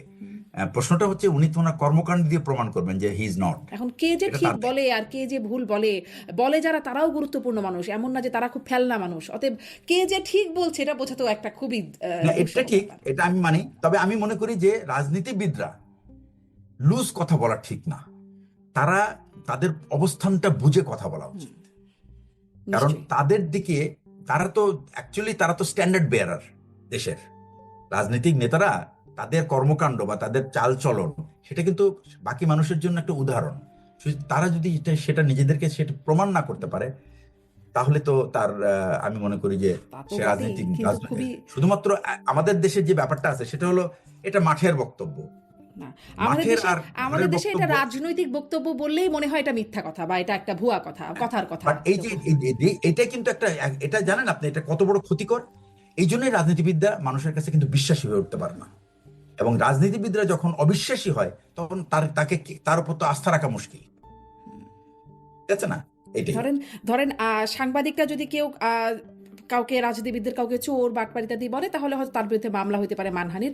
রাজনীতিবিদরা একে অপরকে হর হামেশা এরকম চোর বাটপার এজেন্ট ইত্যাদি বলে যাচ্ছে, এগুলো রাজনৈতিক বক্তব্য হিসেবেই আমরা শুনে আসছি। যাই হোক, মেইন প্রসঙ্গ যেটাতে আসছিলাম, যে কাঁটাতারের বেড়ার কথায় সরকারের যে প্রতিক্রিয়া, যেটি আসলে কেন্দ্রীয় সরকারের না, এটি একটা রাজ্য সরকারের বক্তব্য, এটি আমলে নেওয়ার কিছু নেই, মাননীয় স্বরাষ্ট্রমন্ত্রী বলছেন। এটিকে আপনি কিভাবে দেখছেন? এবং তার প্রতিক্রিয়া আবার বিরোধী দল, বিশেষ করে নাহিদ ইসলামের বক্তব্য, শক্ত বক্তব্য রাখছেন, সার্জিসরা তারা বক্তব্য রাখছেন, তারা এর প্রকট সমালোচনা করছেন। আসলে কার অবস্থানকে আপনি কিভাবে দেখবেন নিরাপত্তা বিশ্লেষক হিসেবে? প্রথম কথা হলো যে এখানে বিরোধী দল যে বক্তব্য রাখছে তারা তো actually they are trying to score the point, এটা হলো আসল কথা, পয়েন্ট স্কোর করার জন্য। সরকার যে কথাটা বলছে এটা তো ঠিক। আসলে ভারতের তো রাজ্য সরকার কোনো সিদ্ধান্ত কার্যকরী করে না, কারণ বৈদেশিক সংক্রান্ত যত নীতি সব কিন্তু কেন্দ্রীয় সরকার করে থাকে। হ্যাঁ, রাজ্য সরকারের অবজেকশন থাকলে সেখানে কেন্দ্রীয় সরকার কিছু জিনিস মানে ইমপ্লিমেন্ট করতে তাদের কষ্ট হয়, কিন্তু রাজ্য সরকার আর কেন্দ্রীয় সরকার যদি একই পথের পথিক হয় তাহলে তাদের জন্য, যদি রাজ্য সরকার যদি কেন্দ্রীয় সরকার যদি পজিটিভ হয় বা তারা যদি কোনো কাজ আসলে শেষ করতে চায়, তাহলে তারা সেই ইন্টারনাল বাধার মুখে আভ্যন্তরীণভাবে তারা বাধাপ্রাপ্ত হবে না। এটাই হলো তো এখন যেটা হচ্ছে সেটা হচ্ছে উনি যাই বলুক না কেন, এটা হয়তো বা তার তার দেশের রাজনীতির কারণে তিনি বলছেন। তবে এটার যৌক্তিকতা এবং এটার বাস্তবতা কতটুকু এটা দেখা যাবে আগামীতে, যখন কেন্দ্রীয় সরকারের কি পলিসি নেই সেটার উপরে। আচ্ছা, তবে আমি ফিল করি যে আমার দেশের নীতি আমাকে ঠিক করা উচিত, আমার স্বার্থ দেখে ঠিক করা উচিত। কে কি বললো না বললো সেটা দেখে আমার কাজ করার অ্যাকচুয়ালি প্রয়োজন নাই। আমি আমার স্বার্থ দেখে এবং আমার দেশের জনগণকে তাদেরকে তৈরি করা আমার দায়িত্ব। আমার দায়িত্ব বলতে আমি বলছি রাজনৈতিক সরকার এবং রাজনৈতিক নেতা এবং সমাজের দায়িত্ব। শুধু রাজনীতিবিদদের দোষ কিন্তু দিলে বলে চলবে না, বলে সমাজের অনেক কিছু। রাজনীতিবিদরা তো বলছেন, মানে তাদের কথা, মানে ইভেন অভ্যুত্থানের পক্ষের শক্তিরা বলেন যে বিএনপি কে ক্ষমতায় বসিয়েছে ভারত, বিএনপি মানে এখনো ভারতের প্রেসক্রিপশনে চলছে ইত্যাদি ইত্যাদি, মানে সরকার চলছে, এরকম কথা বলছে। মানে এইটা একটু আলাদা করে জানতে চাই যে এটা অ্যাকচুয়ালি বাংলাদেশের থেকে বেশি ইন্ডিয়ানরা বলে। তাদের গণমাধ্যম কিন্তু আরো বেশি, যে তারেক রহমানকে এই শর্তে তাকে ক্ষমতায় আনা হয়েছে। বাংলাদেশের লোকের থেকে তারা বেশি বলে। না, কেন জামাতের পক্ষ থেকেও তো বলা হয়, জামাতের যারা গুরুত্বপূর্ণ আমাদের কথাবার্তা বলছেন ওই যে তারাও তো বলছে। তাদের তো রেফারেন্স তো ওইটাই। তাদের কথা হলো যে উনি তারা যদি তো বলে নানান রকম ভারত বিরোধী কথা বলেন, তাহলে তারা তারা কেন ভারতের রেফারেন্সকে আমলে নেবে? তারা যখন বাংলাদেশের সংখ্যালঘু নির্যাতন নিয়ে ভারতের গুজবকে আমরা আমলে নিয়ে নেই, তো এই কথাকে তারা আমলে নিচ্ছে কেন? হ্যাঁ, না, আমলে নেয় না, মানে তারা অ্যাকচুয়ালি বলতে চায় যে এটা মানে বিএনপি ভারতের মানে সহায়তায় ক্ষমতায় এসছে। কিন্তু বিএনপি তাদের অবস্থান স্পষ্ট করবে তখন যখন তারা বাংলাদেশপন্থী নীতি গ্রহণ করবে, তখনই বোঝা যাবে যে তারা ভারতের অ্যাকচুয়ালি বাংলাদেশপন্থী বলতে কি বোঝায়। যেমন মনে করেন শেখ হাসিনা যে কাজগুলি করেছেন, যে সে ফর এক্সাম্পল উনি মেরিসরাইতে 900 একর জমি দিয়েছেন। তারপরে হচ্ছে মোংলা পোর্টকে ভারতের জন্য, তারপরে হচ্ছে যে ওনার যে কি বলে আপনার ট্রানজিট যে দিয়েছে, ট্রানজিট ফি কম রেখেছেন। তারপরে শুধুমাত্র মানে বন্দরকে ব্যবহার করার বাংলাদেশের পণ্যের থেকে ভারতীয় পণ্যকে অগ্রাধিকার দেওয়ার ব্যাপার। তো এগুলি তো সব ভারতপন্থী। তো এখন আবার ভারতপন্থী আমেরিকাপন্থী কাজ তো করে গেল, মানে ইউনূস সরকার, যে কথা হচ্ছে তারা গোপন, মানে তখন যে চুক্তিটা এটা কিন্তু গোপনে ছিল, এখন যদি এটা ব্যাপারে প্রকাশ্যে। কিন্তু আমি বলি আপনাকে, প্রত্যেকটা চুক্তির এখানে প্রথম কথা হলো কি, এই আমেরিকার সাথে যে চুক্তিটা, এটাই একমাত্র চুক্তি যেটা কিন্তু পাবলিক হয়েছে, অর্থাৎ এটা ওয়েবসাইটে আসছে। সেটা আমেরিকার ওয়েবসাইটে প্রথমে আসছে তাদের ইয়ে থেকে। আমাদের তো হ্যাঁ, প্রথমে তো বিকজ এনডিএ ছিল। আমেরিকার ওয়েবসাইটে কখন আসবে, আসবে কখন, যখন ইট ইজ তাদের তো রাগ ঢাকের কিছু নাই। ইন্ডিয়ার সাথে অনেক চুক্তি হয়েছে, তো ইন্ডিয়া তো কোনোদিন তার ওয়েবসাইটে আনে নাই। কেন আনে নাই? তার মানে এখানে কিছু একটা মানে শেডি কিছু আছে, কিছু একটা অন্ধকার আছে, যখন চুক্তিটা সেজন্য আনতে হচ্ছিল চায় না। তখন কেন সেটি ছিল? হ্যাঁ, যখন বুঝি চুক্তিটা নাই। হচ্ছিল অন্তর্বর্তী সরকারের সময় নির্বাচনের 3 দিন আগে, তখন কেন সেটি ছিল? হ্যাঁ, অন্তর্বর্তী সরকারে আপনি হয়ে যদি যাওয়ার পরে চুক্তির প্রকাশ ধারাগুলি করে কি হবে? পড়েন, আমি কিন্তু এই ধারা কিন্তু আমি এখন এই যে এইমাত্র সরলাম 32 পেজ কিন্তু আমি অন্তত 7 দিন ধরে পড়ছি। আমি একটা অ্যানালাইসিস তৈরি করেছি যে এটা কতটুকু বাংলাদেশের পক্ষে, কতটুকু ভারতের মানে আমেরিকার পক্ষে। এখানে কিন্তু একটা জিনিস, আমেরিকার যে কাজটার কারণে বাংলাদেশ চিৎকার করছে সেটা হচ্ছে আমেরিকা চাচ্ছে কিছু রেগুলেটরি কন্ট্রোল আমাদের প্রোডাক্টের উপরে। তারা যে তাদের দেশে যখন আমি পণ্য পাঠাবো, তারা চায় যে তাদের দেশের যে স্ট্যান্ডার্ড আছে সেই স্ট্যান্ডার্ড অনুযায়ী আমরা পাঠাবো, ওই সার্টিফিকেশনগুলি দরকার, সেই যেটা চুক্তি নিয়ে আজকের বাংলাদেশ আলোচনায় সরকার। আর নাই যাই, কারণ সেই চুক্তি নিয়ে কথা বলে একটা বড় আলোচনায় যেতে হবে, পরে একদিন এই চুক্তি বড় নিয়ে হয়তো আলোচনা করব। কিন্তু যারা অলরেডি এই চুক্তিটা অ্যানালাইসিস করেছেন, তারা বিশেষ করে অর্থনীতিবিদ যা বিশ্লেষকরা, তারা এই চুক্তিটাকে ক্ষতিকর হিসেবে না, এই চুক্তির কিছু কিছু এই চুক্তি আমি বলবো যে যারা অর্থনীতিবিদ আলোচনা করেছেন তারাও কিন্তু খুব অনেস্টলি করে নাই, দ্যাটস ফর শিওর। কারণ আমি এই চুক্তির যে জায়গাটাই আমি প্রবলেম মনে করি সেটা হলো সেকশন 4, যেখানে বলেছে যে বাংলাদেশ কোনো তৃতীয় সরকারের সঙ্গে এমন কোনো জিনিসের বৈজ্ঞানিক উৎপাদনে যাবে না যেটা উৎপাদন করলে ভা- আহ, আমেরিকার আমেরিকার নিরাপত্তা হুমকি। আমেরিকা কোথায় আর আমরা কোথায়? আমেরিকার নিরাপত্তার হুমকি আমরা কিভাবে তৈরি করব? আমার তো সেই 16,000 আইসিবিএম যদি আমি তৈরি করি, যেটা রেঞ্জ হবে 16,000 কিলোমিটার, তখন আমি চিন্তা করতে পারবো যে তখন হয়তো আমেরিকা বলবে যে এটা তো আমার জন্য, আমার জাতীয় নিরাপদ, কারণ তোমার তো এটা তোমার রেঞ্জের মধ্যে পড়ে গেছি আমি। এর আগে তো তার স্বার্থের হানি হওয়ার কোনো ব্যাপার নাই। আর একটা হইতে পারে কি, ডিয়েগো গার্সিয়াতে তার বেজ আছে, তার যেখানে যেখানে সৈন্য সংখ্যা আছে সেখানে যদি আমি তাকে হুমকির মুখে ফেলি, তাহলে সেটা বলতে পারে তার নিরাপত্তা। বাংলাদেশ তো সেই চুক্তিতে যাচ্ছে না, সুতরাং এটা একটা পিওরলি তাত্ত্বিক। আরেকটা জিনিস হলো কি, বাংলাদেশে যে সমস্ত আইটেম আনা হচ্ছে সেগুলি বলা হচ্ছে যে এগুলি কি শুয়োরের মাংস আনবে, এই আনবে, সে আনবে। কয়জন মানুষ বাংলাদেশে এই পর্ক কনজিউম করে? এটা সাইজই বা কত? আর এটা আমদানি তো সরকার করছে না, এটা আমদানি করবে একজন ব্যবসায়ী। তো সে মার্কেট না যাচাই করে কি সে লাখ লাখ টন আনবে নাকি? তা তো আনবে না। তো এগুলি হলো এক ধরনের ক্রাউড ক্রাই, মানে চিৎকার করা, চেঁচামেচি করা যে সব শেষ হয়ে গেল, সব শেষ হয়ে গেল। কিন্তু আসলে যদি যদি আপনি প্রত্যেকটা আমাদের লাইন দেশে বাই লাইন সবসময় পড়েন, ক্রাউড ক্রাই শুনি, সবসময় যেগুলো শুনেছি এর আগেও, অতীতের বিশ্লেষণও যেগুলো শুনেছি সেগুলোরও খুব যে অথেন্টিক বিশ্লেষণ আমাদের আমরা তো হাতে পেয়েছি। পরিবর্তন, আমাদের তো চেঞ্জ হতে হবে জি, কোন জায়গায়। জি, তো আজকে নিশ্চয়ই। আমরা যে বিষয়ে আসছি আমরা সেটাই আমরা মনে হয় আমরা হ্যাঁ, ওখানে কনসেন্ট্রেট। একদমই শেষ করে দেই, কারণ আসলে অনেক বড় একটা সময়, 1 ঘন্টার উপরে হয়ে যাচ্ছে কথা বলতে। এত বড় সময় থাকলে আবার দর্শকও সেই অনুষ্ঠান হয়তো দেখবে না। আসলে শেষ করি, তবে একটা জিনিস একটু শেষ লাইনে বলবেন কি, যে ওই যে জিজ্ঞাসা করছিলাম কেন তারা আসলে এই হুমকি ধামকি বা এই কাজগুলোতে জড়িয়ে যায়, তাদেরকে একটা রাজনৈতিক উচ্চাভিলাষও থাকে। কারণ অনেকেই দেখি সেনাবাহিনীর মানে অবসরপ্রাপ্ত কর্মকর্তারা তারা গিয়ে রাজনীতিতে যোগ দেন। না, আমার মনে হয় রাজনীতির থেকে তাদের ব্যক্তিগত পাওয়া, ক্ষণস্থায়ী চাওয়া পাওয়া, পদোন্নতি, কিছু আর্থিক সুবিধা ইত্যাদি, এটাই আসছে আপনার 11 থেকে, এটাই কন্টিনিউশন চলেছে। এবং আপনি আর কি করা হয়েছে, আমি আপনাকে আরেকটা জিনিস বলি, সেটা হচ্ছে বাংলাদেশের যে তখন নিরাপত্তা উপদেষ্টা ছিল, নিরাপত্তা উপদেষ্টা কিন্তু একটা গুরুত্বপূর্ণ কাজ। আমি মনে করি ডিজিএফআই এর রিপোর্টিং বস হওয়া উচিত ছিল তখন নিরাপত্তা উপদেষ্টা, থিওরিটিক্যালি। যেহেতু আমাদের কোনো ট্রাই সার্ভিস হেড নাই, অর্থাৎ 3 বাহিনীর প্রধান নাই, উনি কিন্তু 3 বাহিনীর প্রধান নিরাপত্তা। তাহলে উনি যদি রিপোর্টিং এন্ড হতো, তাহলে কিন্তু আপনার এই ইঁদুর দৌড়টা আর তখন থাকতো না। আর উনি কি করেছেন, উনি নিরাপত্তার কাজ বাদ দিয়ে উনার কাজ করেছেন ব্যবসায়িক। উনি নিরাপত্তা উপদেষ্টা হয়ে ওনার কাজ একটাই ছিল, সেটা হলো নিজেকে অর্থ কামানো। এখন যে নিরাপত্তা উপদেষ্টা এসেছেন, আমি ওনাকে খুব ব্যক্তিগতভাবে চিনি এবং উনি আমার ছাত্র ছিলেন এবং আমি ব্রিলিয়েন্ট ছাত্র। এবং উনি যে প্রথম চেঞ্জটা আমি যতটুকু শুনেছি, উনি প্রধানমন্ত্রীর অফিস থেকে নিজেকে সরিয়ে নিয়ে এসেছেন এবং উনি এসছেন মানে সামরিক গণ্ডিতে। সুতরাং উনি এই পরিবর্তনটা যদি হয়, আমি যেটা আশা করি, এবং উনি আরো গুরুত্বপূর্ণ কিছু কিছু জায়গায় কাজ করেছে এবং ওনার একটা স্বচ্ছ ধারণা আছে বাংলাদেশের নিরাপত্তা নিয়ে। আশা করছি কারণ সেই স্বচ্ছ ধারণা এবং তার যে ব্রিলিয়ান্ট হ্যাঁ, মানুষ, না, এবং এবং অ্যাকচুয়ালি হচ্ছে কি, আমরা তো অ্যাকচুয়ালি আশাই আমরা বেঁচে আছি। সেটাই সেটাই আমরা যদি আশা না করি, আমরা যদি হতাশা হয়ে যাই, তাহলে কিন্তু কাজ হবে না। আমি এখন আশা বলবো করি শেষ সেনাবাহিনীর করতে চাই। বর্তমান নেতৃত্বে, হ্যাঁ, আমি আপনাকে একটা জিনিস বলি, সেনাবাহিনীর বর্তমান নেতৃত্বে যারা আছেন, যারা নাকি ভবিষ্যতে আসতে পারেন, এদের প্রত্যেকেই হলো অত্যন্ত উঁচু মানের, নৈতিকভাবে এবং পেশাগতভাবে।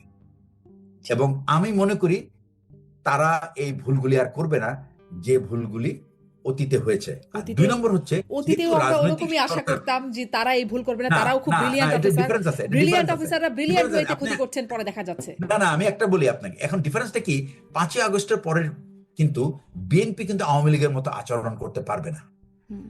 প্রথম কথা হলো বিএনপি ওইরকম একটা দলই না। হ্যাঁ, বিরোধী দল তো এবং আবার ওরা অভিযোগ যা করছে করবে তার চেয়েও ভুল নাকি খারাপ করবে, হচ্ছে। ওরা করবে ভুল, but they will not do, মানে এই যে মানুষের উপর অত্যাচার, এটা কিন্তু বিএনপির রেকর্ডে কিন্তু আওয়ামী লীগের মতো না। সুতরাং এইখানে একটা আশার বাণী সেটা। আর 2 নম্বর হচ্ছে, বর্তমান কিন্তু প্রধানমন্ত্রী আবার এই যে যেহেতু ধরেন মানে এটা খুবই দারুণ কথা, আশার বাণীটা আপনার আশার বাণীটা খুব মানে আশা নিতই করতে চাই, দর্শক যারা আছে তারাও যেন আশা নিতই হয়। কিন্তু ধরেন এই যে অপারেশন ক্লিন হার্ট, এখন পরবর্তীতে দেখা গেল সেনাবাহিনী বা র্যাবের কর্মকর্তারা রীতিমতো ভাড়াটে খুনি হিসেবে কাজ শুরু করে দিল, মানে ক্রস ফায়ারটা একটা ভাড়াতে ব্যাপার স্যাপার হয়ে গেল। মানে তখন থেকেই তো হয়েছে এই বিষয়গুলোর চালু, হয়নি? না, আমি আপনাকে এখানে কিন্তু একটু কিছু তথ্যগত পরিবর্তন, মানে ডিফারেন্স আছে। খালেদা জিয়ার সময় র্যাব তৈরি হয়েছিল ক্লিন হার্টের পরে। ক্লিন হার্টের কিন্তু সবচেয়ে বেশি ক্যাজুয়ালিটি হয়েছিল কিন্তু বিএনপির। হ্যাঁ, কারণ এবং খালেদা জিয়া কিন্তু তার মন্ত্রিসভাকে কিন্তু ওয়ার্ন করেছিল যে আপনাদের ছেলেদেরকে আপনারা নিয়ন্ত্রণ করেন, এরপরে কিন্তু আমাকে দোষারোপ করতে পারবেন না। এবং যেদিন ক্লিন হার্ট ডিপ্লয় হয়, আমি শুনেছি ক্লিন হার্টে খালেদা জিয়া পিএসও কে বলেছেন, এই যে আদেশ দিব, এই আদেশ যেন আপনি ছাড়া আর কেউ না জানে, যতক্ষণ পর্যন্ত সেনাবাহিনী ভোরে যেন মানুষ বুঝতে পারে যে ক্লিন হার্টের আদেশ হয়েছে। তার মন্ত্রিসভা জানতো না, কেউ জানতো না। এটা হলো 1। 2 নম্বর হচ্ছে, এরপরে যখন র্যাব তৈরি হলো, তখন ক্রাইটেরিয়া ছিল একটা, যে কোনো রাজনৈতিক সংশ্লিষ্টতা থাকতে পারবে না, তার বিরুদ্ধে কোনো আর্থিক দুর্নীতি নাই এমন অফিসার সিলেক্ট করতে হবে, এবং সে পেশাগতভাবে দক্ষ। তো এই 3টা কোয়ালিটি কিন্তু আওয়ামী লীগ কম্প্রোমাইজ করেছে। আওয়ামী লীগ যখন র্যাবে যখন লোক নেওয়া শুরু করেছে, তারা কিন্তু আত্মীয় স্বজন আনা শুরু করেছে, এবং এই আত্মীয় স্বজনের কারণে কিন্তু র্যাবের এই পরিণতি হয়েছে। সুতরাং ওই র্যাব আর কারণ ওই র্যাব আমরা দেখেছি, এবং ওই র্যাবে, হ্যাঁ আপনি কিন্তু বলতে পারেন ওই যে র্যাবই অনেক তো মানুষ খুন অপরাধীকে করার লাইসেন্স নিয়ে আসছিল, মানে বিচার লাইসেন্স, বহির্ভূতভাবে। হ্যাঁ এটা বলতে পারেন আপনি এবং থিওরিটিক্যালি। সেই লাইসেন্সেরই একটা অপব্যবহার করে গেছে পরবর্তীতে, মানে ফলো না, করেছে। ওই লাইসেন্সটাকে অপব্যবহার না, এটাকে রীতিমতো ক্রিমিনালাইজ করে ফেলেছে। ওটাও ক্রিমিনালাইজই আপনি করা ওই ছিল, সময় বিচার বহির্ভূত খালেদা জিয়ার সময় যে যে যেগুলি কাজ হয়েছে, প্রত্যেকটা, যদিও এটা অবিচার, আমি বলবো যে এই যে হত্যাকাণ্ড হয়েছে, প্রত্যেকটা হত্যাকাণ্ডই কিন্তু অবিচার। তারপরে আমি বলবো যে কোনো যারাই হত্যাকাণ্ডের শিকার হয়েছেন, 20 থেকে 22টা হত্যাকাণ্ড তারা নিজেরা করে এসেছেন। এইরকম এইরকম এইরকম ক্যারেক্টারাই ক্রস ফায়ারে গেছে। But cross fire is not the right way of dealing things. আপনি বিচার বিভাগেও আপনি আইন এমন ভাবে করেন যেন আপনি দ্রুত তাদের বিচার করে তাদের, এবং এখানে সমস্যাটা হলো কোথায় জানেন? সমস্যাটা হলো আমাদের বিচার ব্যবস্থায় একটা বিরাট বড় সংস্কার দরকার, যেটা প্রফেসর ইউনূস শুরু করেছিলেন, কিন্তু আনফরচুনেটলি এটা আর করে যেতে পারলেন না। অনেক ধন্যবাদ। এটা আজকে আসলে শেষ আরেকটা করতেই হলো। হবে। এত বেশি সন্ত্রাসী যেন হয়ে না ওঠে যে তারা আনকন্ট্রোল হয়ে যায় সাধারণ বিচার ব্যবস্থার মাধ্যমে। এবং মানে আপনি যে আশার বাণীগুলো, নতুন সরকার আসছে, নিশ্চয়ই তারা সেই মানে তাদের কাছ থেকে ততটুকু আশা অন্তত আমরা করতেই চাই। আমি সমালোচনা করব, কিন্তু আমি তারপরে বলবো যে উই হ্যাভ হোপ। নিশ্চয়ই, অনেক অনেক ধন্যবাদ। জি, তা তো বটেই। তারেক রহমান সরাসরি নির্যাতনের শিকার, অতএব যেন নির্যাতন না হয় সেটি নিশ্চয়ই। হ্যাঁ, এটা আমার মনে হয় এটা এই জন্যই কিন্তু আমি মনে হয় এই পরিবর্তনটা আসবে, আমার ধারণা। এবং এই জন্যই আমি আজকে আমি জেনেছি এই ব্যাপারটা, যে তারা রাজনৈতিকভাবে ব্যবহৃত হতে চায় না, এবং তারা পেশাগতভাবে তাদের কাজে কনসেন্ট্রেট করতে চায়। এটা একটা খুবই ভালো দিক। আর একটা জিনিস আমি বলি, যে এই প্রতিষ্ঠান কিন্তু নিজেরা এখন যারা এটা যে তারা চায়, এটা কে বলেছে যে আমরা চাই? এটা মানে এটা তো সবসময় থিওরিটিক্যালি আমরা শুনতেই পাই যে আমরা পেশাগত করতে চাই, দক্ষতা বাড়াতে চাই।